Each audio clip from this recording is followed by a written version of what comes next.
Les candidats à la prochaine élection communale craignent une possibilité de fraude massive.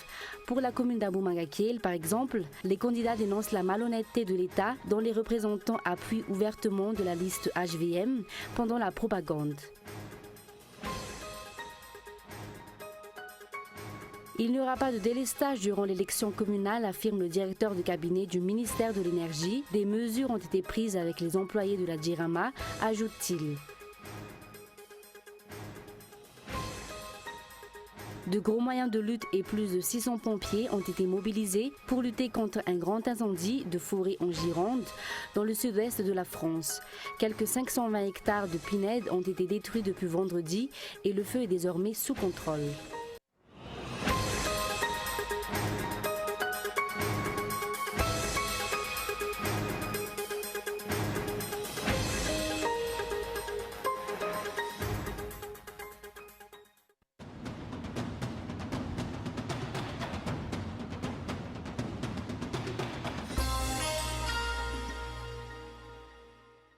Fampandrosoana mirindra ny faritra tsirairay. Fampandrosoana ifotony hiadiana amin'ny fahasahiranana. Fangaraharana amin'ny fitantanana. Kandida vonona sy mavitrika no atolotry ny malagasy miara-miaingy ho antsika sy ho an'ny firenentsika. Noho izany, iombona isika hiara-iaingy hiara-hanome tanana azy ireo amin'ny fanatotosana izany drafitra matipaika izany ka handrotsaka ny vato malagasy miara-miaingy amin'ny 1 Jolay ho avy izao. Malagasy miara-miaingy ny toko fitaka fa ny ataony ho hita.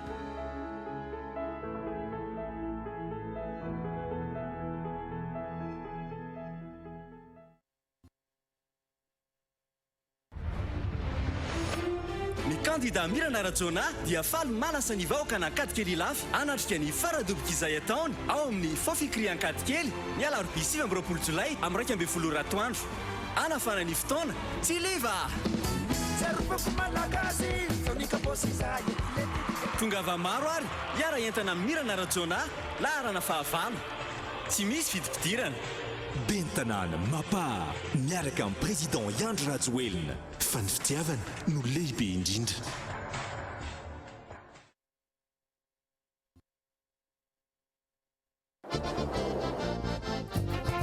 Famerenana ny asina maha-olona eo amin'ireo tena sahirana sy ny tsy manan-kialofana. Famahana ny olana amin'ny famatsiana rano fisotro madio ho an'ny mponina eto Andrenivohitra. Fijerena ny trano honena ny mpiasan'ny komuna Antananarivo renivohitra. Feny erijika ho an'ny rehetra, fandravantsika ny tsy fitoviana, tsy fametrahana intsony ny ambony sy ny ambany tanàna, fitovizan'ny rehetra, tsy hanavahana fiaviana na saranga. Mba ho reharehantsika rehetra ny monina eto amin'ity tanàna Antananarivo malalantsika ity, mendrika ny maharenivohitra azy. Tanàna mivoatra, tanànako, tanànanao, tanànantsika afaka.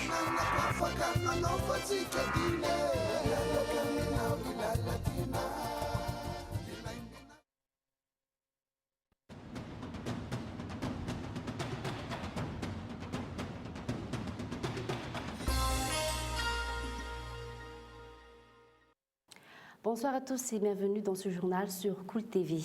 Comme vous l'avez suivi dans les titres, les candidats à la prochaine élection communale craignent une possibilité de fraude massive.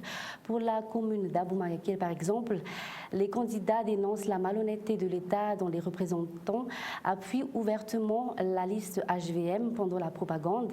Et les candidats ne misent pas grand-chose sur la crédibilité de cette élection, vu les infractions dénoncées par toutes les parties prenantes. Reportage de Ernirina Abari. Les problèmes autour de l'élection communale ne cessent d'empirer d'après les observateurs. À 4 jours du scrutin, on entend encore qu'il y a des infractions dans les préparatifs. D'après les sources, l'État exerce une pression sur les fonctionnaires pour faire élire les candidats du parti HVM dans les régions. Par exemple, dans la commune d'Abou-Mangakel, les candidats ont dénoncé aujourd'hui que même les employés de la commune sont contraints de faire campagne pour le candidat HVM.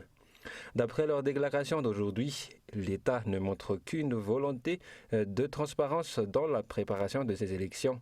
Pour les membres du GEN, groupe d'experts nationaux, les bulletins uniques sans le nom de candidat font encore l'objet d'une polémique. Ils ont ajouté que toute forme de censure au niveau de la télévision nationale sont inacceptables. Pour lever tout soupçon, l'Union des candidats dans la commune de Ouakil lance un appel aux dirigeants pour sortir un décret portant fouille des électeurs avant d'entrer dans les bureaux de vote. Et puis également dans l'actualité, il n'y aura pas de délestage durant l'élection communale, affirme le directeur du cabinet du ministère de l'Énergie. Des mesures ont été prises avec les employés de la Jirama, ajoute-t-il. Et puis la gestion du central de Manchese par le secteur privé aura une durée de 20 ans. La signature du partenariat a été signée ce jour. Le point avec Michela Renardzon. Si le délestage recommence à sévir 4 jours avant la tenue des élections communales, la majorité de la population appréhende le délestage ce 31 juillet. La situation pourrait favoriser les erreurs des résultats des votes. Le directeur de cabinet du ministère de l'Énergie, Florian Achille, a expliqué ce jour que des mesures ont déjà été prises avec la Jirama pour que les élections puissent se dérouler normalement en ville, dans les provinces ou dans le milieu rural. D'un autre côté, le mois d'avril dernier, il a été communiqué que la gestion de la centrale de Manchese par le secteur privé est la seule solution afin d'éviter le délestage en Tananarive, une gestion d'une durée de 20 ans. Cette décision est contestée par les employés de la Jirama. D'après Oliva Andian-Alman, président du syndicat des employés de la Jirama, l'achat d'une seule pièce peut résoudre le problème de délestage. À titre de rappel, l'entretien des centrales de Manchese et de Vulbe nécessite des millions de dollars ou 34 milliards d'ariars, dont 26 milliards d'ariars pour seulement l'entretien de la centrale de Manchese. Jusqu'ici, les solutions au délestage ne sont pas convaincantes. Et puis, le contrôle des poids et des matériels de pesage était insuffisant selon le service de la métrologie légale. Les usagers comme les fabricants encourent des pertes énormes avec des matériels qui ne suivent pas les normes, surtout les commerçants. Niadradian Arsou. Seuls 40% des constructeurs et usagers de balances et outils de pesage viennent les contrôler auprès du service de la métrologie légale selon les statistiques du ministère du Commerce et de la Consommation. Pourtant, la démarche est obligatoire d'après le décret ministériel régissant la mesure et le poids. Pour la balance Roberval, le plus utilisé dans la vie courante, le problème réside surtout dans les poids. Les techniciens ont ainsi fait une descente de 1 mois depuis le 2 juillet dernier pour vérifier et contrôler tout le secteur d'Avarajan. Certains poids ont été jugés en dessous du poids indiqué, d'autres un peu au-dessus. Le contrôle se fait en 2 étapes, au niveau des fabricants et au niveau des usagers. Selon Anthony NGA 900, ces matériels doivent faire l'objet de contrôles annuels. En effet, avec l'usure, elles peuvent changer. Par exemple, pour le poids, le plan implanté sous les poids peut diminuer en cours d'usage. Le vol de ce genre est qualifié comme fraude. Après Avarajan, ce sera au tour du district d'Atsimjan le mois prochain. Et puis, la non-inscription à des associations de petites et moyennes entreprises ne permet pas aux petites et moyennes entreprises de se développer. Plus de 50% des PME ne sont pas formelles. Ils sont actuellement aux environs de 2 millions à 3 millions contre 400 entrepreneurs formels dans tout Madagascar. Ce secteur permet néanmoins des créations d'emplois rapides. Inciter ces petites et moyennes entreprises à rentrer dans le formel est l'une des principales missions du FIFPAMA, au groupement du patronat Malagasy, a expliqué ce jour son nouveau président, Éric Radonard, lors des passations entre les 2 présidents. Explication.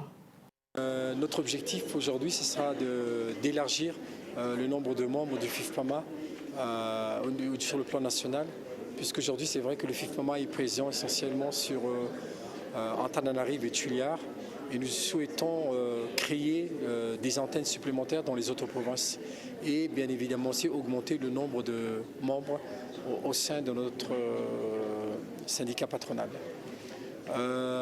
Autre objectif également que nous voulons atteindre, c'est se rapprocher du secteur informel. Et puis dans le reste de l'actualité, le résultat de l'examen officiel du CEPE est sorti hier pour la Grande Île. Une baisse de 10% du taux de réussite aux examens du CEPE a été enregistrée cette année pour cause des passages des inondations qui ont frappé la capitale durant la saison cyclonique. Olivier Anchnial. Une baisse du taux de réussite aux examens du CEPE a été enregistrée pour la circonscription scolaire d'Antananarivo. Cette baisse est de l'ordre de 10% par rapport à l'année dernière, soit un taux de 74,92% de réussite. Un responsable du ministère de l'Éducation nationale fait savoir que la baisse du taux de réussite aux examens du CEPE Antananarivo est due au fait que plusieurs candidats n'avaient même pas atteint le niveau de la classe de 7e.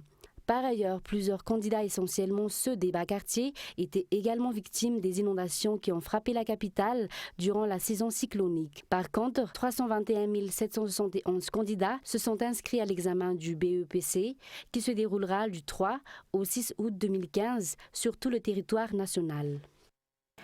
Passons aux actualités internationales. De gros moyens de lutte et plus de 600 pompiers ont été mobilisés pour lutter contre un grand incendie de forêt en Gironde, dans le sud-ouest de la France. Quelques 520 hectares de pinèdes ont été détruits depuis vendredi. Le feu est désormais sous contrôle. France 24. Arroser sans cesse, mètre après mètre. Lutter contre un ennemi souterrain qui couve sous la tourbe. 350 pompiers déversent encore ce matin des litres d'eau pour tenter de noyer les braises. Depuis les airs, on se rend compte des ravages de 4 jours d'incendie. Les bombardiers d'eau tentent d'empêcher la progression du feu, mais la tâche est immense, 560 hectares à couvrir. Alors il faut inonder tout le terrain. On va traiter les noyages du feu en fait, tout simplement. Là où ça a brûlé, pour pas que ça reprenne, on va faire toutes les lisières du feu, tout le tour. Concrètement, c'est toutes les petites fumerolles que vous voyez, il faut qu'on les éteigne. 11 heures de travail quotidien depuis plusieurs jours pour ces hommes du feu. La fatigue commence à se faire sentir, mais pas question de relâcher la vigilance. Un peu fatigué, mais ça va, on tient le coup sans il le faut. Sous le sol, si on y met les mains, c'est vraiment chaud. Il y a de la braise encore qui couve, donc ça peut ressortir à différents endroits, donc c'est pour ça qu'on noie le terrain. La nuit a offert un peu de répit aux pompiers. Le vent est tombé et il a même plu quelques gouttes. La zone est cependant toujours à risque. Les soldats du feu l'assurent. Il faudra encore plusieurs jours avant que l'incendie ne soit complètement éteint. Et puis, la Turquie a mené des attaques aériennes contre des positions du Parti des travailleurs du Kurdistan dans le nord de l'Irak dimanche soir et en Syrie lundi matin. Constat, les actions de la Turquie s'intensifient contre le PKK. France 24. C'était il y a un peu plus de 2 ans, à l'occasion du Nouvel An kurde. Dans un communiqué lu par un de ses partisans devant des centaines de milliers de personnes, le chef kurde emprisonné, Abdullah Öcalan, appelait les rebelles de son parti, le PKK, à se retirer de Turquie. Le moment est venu pour nos forces armées de se retirer au-delà des frontières. Ce n'est pas une fin, c'est le début d'une nouvelle ère. Depuis ce jour de mars 2013, les discussions avec le pouvoir d'Ankara n'ont jamais vraiment abouti à un accord de paix. Et les récents bombardements turcs sur des positions du PKK mettent ce processus en danger. Nouvel épisode après un conflit qui a fait plus de 40 000 morts depuis plus de 30 ans. Le PKK voit le jour en 1978. À l'origine, son fondateur Abdullah Öcalan veut en faire un groupe d'idéologie marxiste-léniniste, mais aussi indépendantiste. En 1984 éclate la rébellion kurde. Les séparatistes mènent une violente campagne contre le pouvoir turc après de premières attaques dans le sud-est du pays. Les combats s'intensifient jusqu'à l'arrestation du chef Abdullah Öcalan en 1999. L'homme est d'ailleurs toujours emprisonné en Turquie. Le PKK peut compter sur le soutien de ses alliés dans la région, les différents groupes kurdes, qu'ils soient de Syrie ou d'Irak. Ensemble, ces derniers mois, ils ont notamment été le principal rempart face à la progression de l'organisation État islamique. Cela n'empêche pas les Occidentaux comme les États-Unis ou l'Union européenne de classer le PKK parmi les organisations terroristes. Et puis pour finir, je vais vous rappeler les grandes lignes de ce journal. Les candidats à la prochaine élection communale craignent une possibilité de fraude massive. Pour la commune d'Amouakiel, par exemple, les candidats dénoncent la malhonnêteté de l'État dont les représentants appuient ouvertement la liste HVM pendant la propagande. Il n'y aurait pas de délestage durant l'élection communale, affirme le directeur du cabinet du ministère de l'Énergie. Des mesures ont été prises avec les employés de la Jirama, ajoute-t-il. Et puis de gros moyens de lutte et plus de 600 pompiers ont été mobilisés pour lutter contre un grand incendie de forêt en Gironde.